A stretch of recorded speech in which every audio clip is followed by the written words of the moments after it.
Yeah, I work up in with RainShadow Solar. We're actually the oldest solar developer here in the state. Probably what some people would consider non-traditional solar market, and it's true. But today I'm going to talk about how I've used SAM along with the Solmetric Suneye to optimize basically what's a broken up array on a residential rooftop. And first I'm going to cover what the market is like here and why it's important to optimize an array like this. Then I'm going to go over a case study of a particular site that I optimized using this system. And then finally just talking about how SAM was helpful in doing that.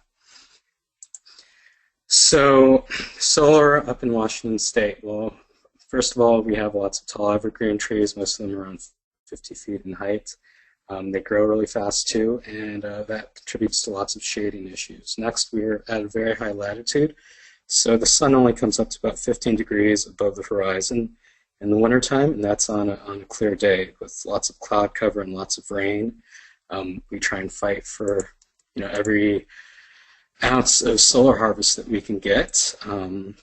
If you look at an irradiance map, you see that in the summertime we actually get pretty good irradiance. We're just over here in the very northwestern tip of the country. And then in the wintertime, actually, we're one of the darkest, grayest areas on the map. So that's, again, just showing the importance of optimizing these systems. We also have lots of big hydro resources, which means our utility rates start at around 8.5 cents a kilowatt hour. So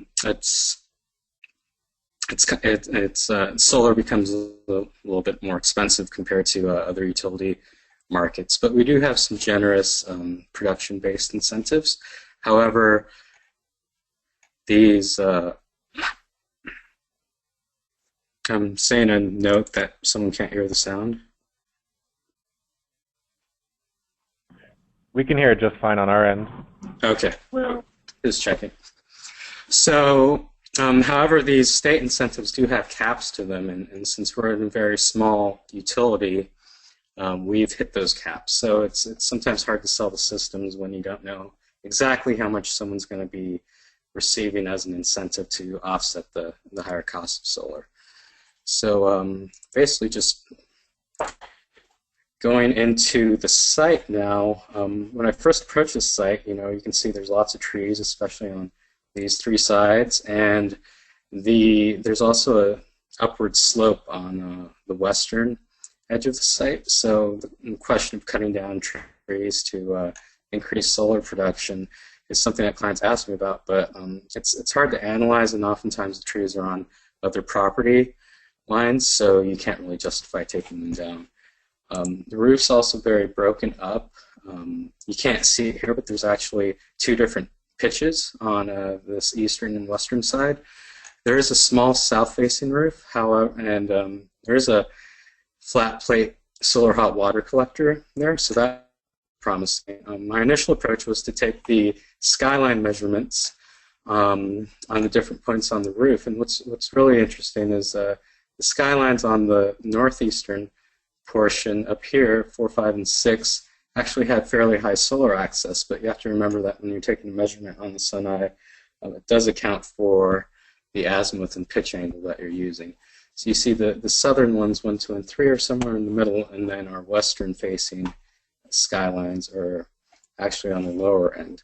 And so that led to the initial mock-up design where I placed most of the modules on the northeastern face, pretty much matching the skyline readings. However, one of our competitors had shown most of the modules on the western half, and that reminded me of when I was taking solar training in Colorado, talking about how different locations, it's really going to depend on the weather and whether you get better solar access in the morning or in the afternoon. And so up here on the San Juan Islands, it's definitely going to be in the afternoon. But to validate this, that's where SAM comes in. Now, we did win the contract, namely because we have access to the very high efficiency, the sun power modules, and then we've also had lots of experience using module level optimization, in this case the solar edge, So we're able to basically place these modules anywhere on the roof and mitigate the effects of module mismatch from shading losses, and also just dealing with the different planes and azimuths, which using a string inverter, the losses would be pretty huge.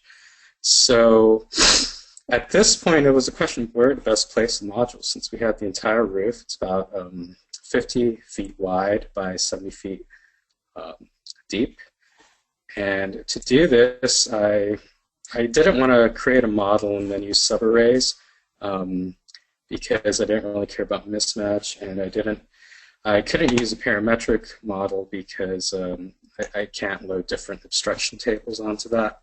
So instead what I did was I created a basic array using the module and the inverter that I knew we were going to use, and then basically copied and pasted that once for each skyline, and then adjusted tilt angle and azimuth to match. And the other interesting thing that I was able to do was just create what I call a virtual 1 kilowatt array using 3 of the 345 watt modules. And so that gave a really strong point to compare each of these skylines. And starting with a 1 kilowatt array, well, that's an easy number for the customer to digest. So after running that analysis for each of the skylines, I tabulated the results. I was able to check our coordinates for each of these skylines, and it's amazing how accurate this was on such a small area.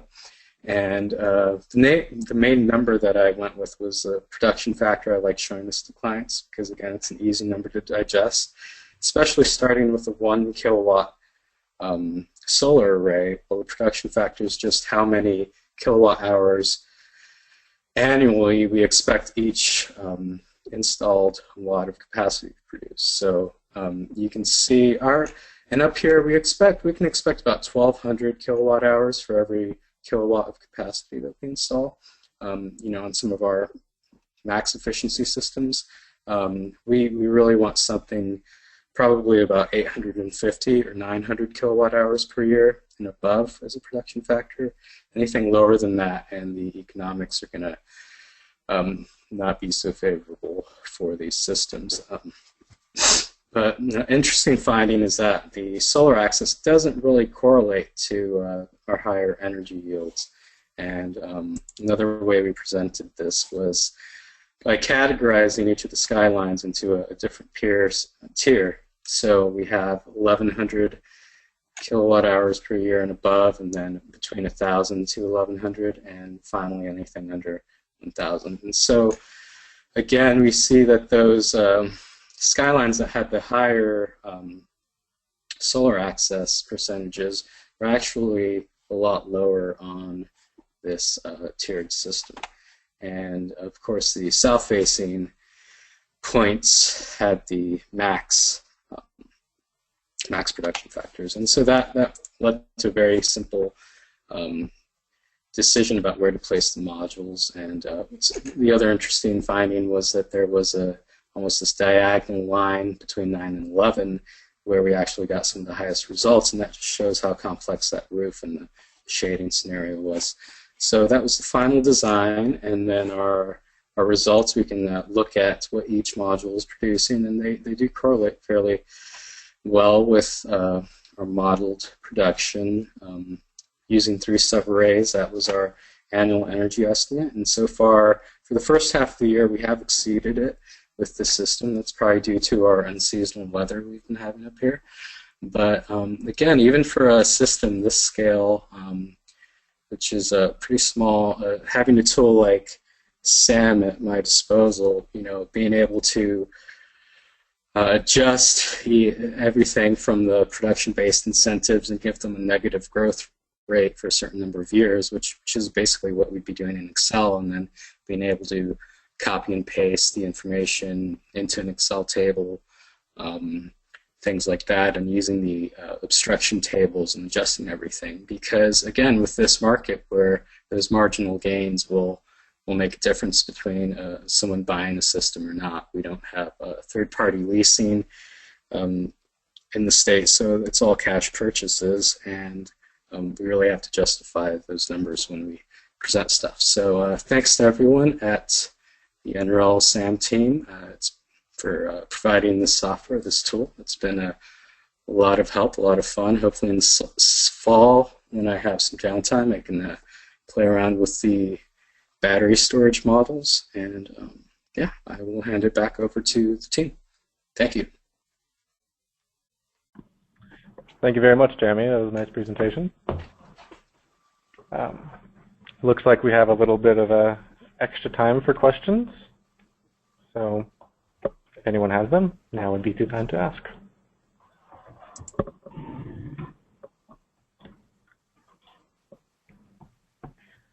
Jeremy, we have a question in the room of what some of the more interesting challenges that you see being in such a low irradiance area are. Are there anything additional that you didn't mention in this presentation? There's a huge challenge anytime we don't have a south-facing roof. Anything, you know, more than 30 degrees from south, east, or west is going to present you an automatic maybe 15% loss in energy harvest. And again, it all goes back to those incentives, because maybe 2 years ago, you know, even a system like that would present a pretty good payback, but with the incentives drying up, that becomes harder to achieve. And other interesting things, yeah, again, it's, you know, it's really site dependent, depending on the trees and where the site is located. Even things like pitch angle, you see these things playing out, which again, at such a small scale, you wouldn't think would be such a big deal, but it can be challenging. But it's nice to have all these tools like the module level optimization and just being able to really model this stuff and make sense of it all and have confidence in presenting it to people. So yeah, it can be a challenge at times. The other challenge is a lot of people are talking about energy storage now. You know, one of the players in the market has created a lot of publicity for it. So a lot of people ask about it and the possibility of taking a grid-tied system and going off-grid. And there, the challenge is obviously going to be that, you know, for at least 4 months of the year, you're going to have another power source, because you're not going to be able to harvest enough energy just because of there's not enough sunlight and there's too much weather. So.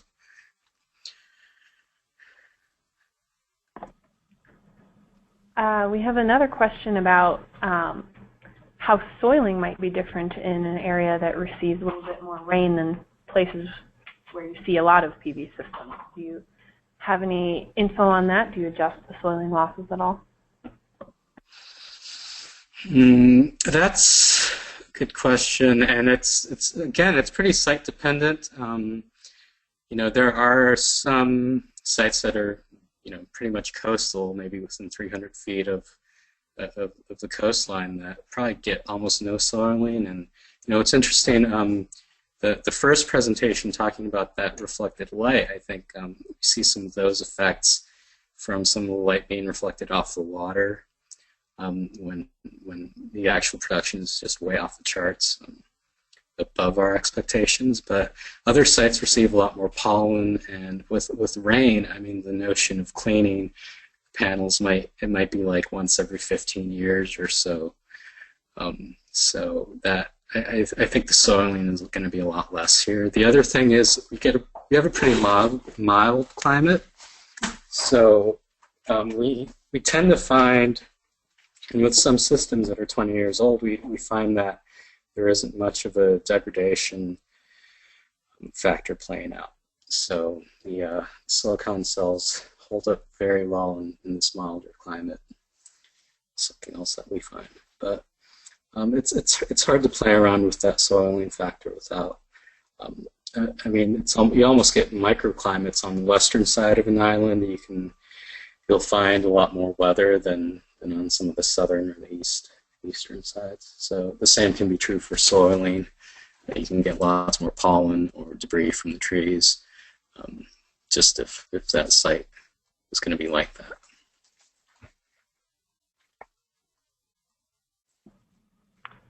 Great. Thank you, Jeremy. And remember, everyone else, if you do have a couple other questions, to feel free to type them in the chat window.